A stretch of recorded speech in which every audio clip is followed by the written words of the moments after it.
हिंदी मेरी मातृभाषा मेरा अभिमान में आपका हार्दिक स्वागत है। प्यारे बच्चों, आज हम इस वीडियो में संदेह नामक कहानी का सारांश पढ़ेंगे।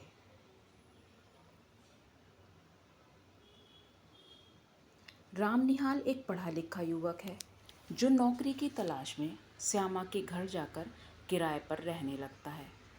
वह वहीं इस शहर में काम करते हुए अपना भविष्य बनाना चाहता है। श्यामा उस मकान की मालकिन है जो एक विधवा का जीवन व्यतीत कर रही है। राम निहाल को श्यामा से एक तरफा प्यार हो जाता है, जबकि श्यामा अपनी पूरी निष्ठा, पतिव्रता और दृढ़ता के साथ राम निहाल को अपना एक मित्र मानती है।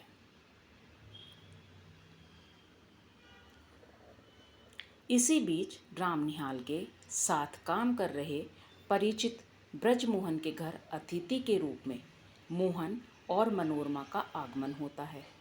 समयाभाव के कारण ब्रजमोहन राम निहाल से अपने अतिथि को बनारस के घाटों के भ्रमण करवाने की जिम्मेदारी सौंपता है। जब वह मनोरमा के करीब आता है तो इसी क्रम में मनोरमा उसे अपने पारिवारिक कलेश के बारे में जानकारी देती है और मदद की गुहार लगाती है। भ्रमण करने के दौरान मोहन अपनी पत्नी पर संदेह व्यक्त करते हुए उसे चरित्रहीन बताने का प्रयास करता है और मनोरमा को राम निहाल की सहानुभूति मिलती है। इसी दुख में दुखी मनोरमा बनारस से चले जाने के बाद भी मदद के लिए राम निहाल को लगातार पत्र लिखती रहती है। इन्हीं पत्रों का बंडल एक हाथ में लिए और श्यामा का चित्र दूसरे हाथ में लिए राम निहाल असमंजस की स्थिति में होता है कि वह श्यामा का घर छोड़कर जाए या ना जाए।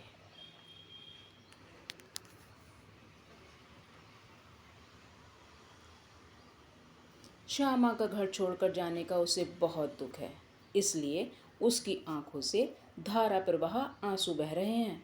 वह श्यामा को अपनी भावनाओं की सच्चाई तो नहीं बताना चाहता, परंतु श्यामा उसके हाथ से चित्र खींचकर देख लेती है और उसके एक तरफा प्यार के बारे में समझ जाती है, क्योंकि वह श्यामा का ही चित्र था। इस प्रकार श्यामा उसकी मूर्खता पर हंसती है और उसे समझती है कि वह जाकर मनोरमा की मदद करे और फिर वापस आ जाए। इस प्रकार कहानी का अंत होता है। अब हम संदेह कहानी के उद्देश्य को पढ़ेंगे। कहानीकार जयशंकर प्रसाद द्वारा रचित संदेह कहानी के द्वारा उन्होंने स्पष्ट किया है कि विभिन्न परिस्थितियों के अनुसार मनुष्य के मन में विभिन्न प्रकार के संदेह जन्म लेते हैं। यह भ्रम अथवा संदेह अक्सर जीवन की वास्तविकता से परे होते हैं। मन में पल रहे शक और संदेह के कारण मनुष्य का व्यवहार असंतुलित होने लगता है।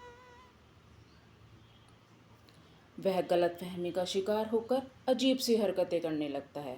अतः हमें किसी भी प्रकार के संदेह को अपने मन में जगह नहीं देनी चाहिए, बल्कि इसका निराकरण तुरंत करना चाहिए। संदेह से उत्पन्न परिणाम घातक होते हैं, जो जीवन के लिए संकट पैदा कर देते हैं। कहानी का उद्देश्य यह है कि हमारी परिस्थितियों कभी कभी संदेह को जन्म दे देती हैं। यह संदेह वास्तविकता से परे होते हुए भी दिल और दिमाग में घर कर लेते हैं।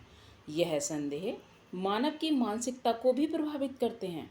कभी कभी व्यक्ति संदेह के वश में होकर पागल भी हो जाता है, जैसे मोहन बाबू। इस प्रकार के संदेह को दूर करना आवश्यक है, क्योंकि ऐसे संदेह समस्याओं को ही जन्म देते हैं। अब हम संदेह कहानी के शीर्षक की सार्थकता को देखेंगे। जयशंकर प्रसाद द्वारा रचित कहानी संदेह मनुष्य के मनोविज्ञान को प्रकट करती हुई एक सार्थक कहानी है। इस कहानी के माध्यम से लेखक ने कहानी के पात्रों के मनोवैज्ञानिक पक्ष को यथार्थ रूप प्रदान किया है।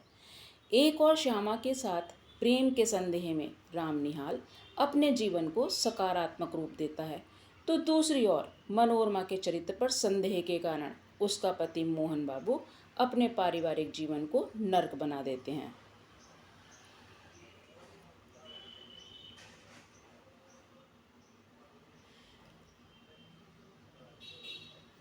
राम निहाल इस संदेह में अपने मन को बहलाता रहता है कि मनोरमा उससे प्रेम करती है और श्यामा को इस बात पर संदेह है, क्योंकि उसे लगता है कि मनोरमा राम निहाल से प्रेम नहीं करती।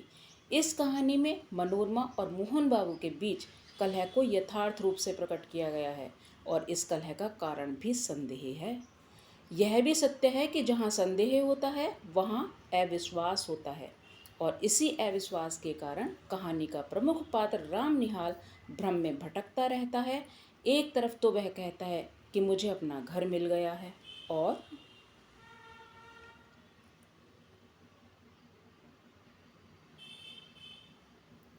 और दूसरी तरफ वह अपना बोरिया बिस्तर बांधकर श्यामा के घर से सदा के लिए जाने की बात कहता है।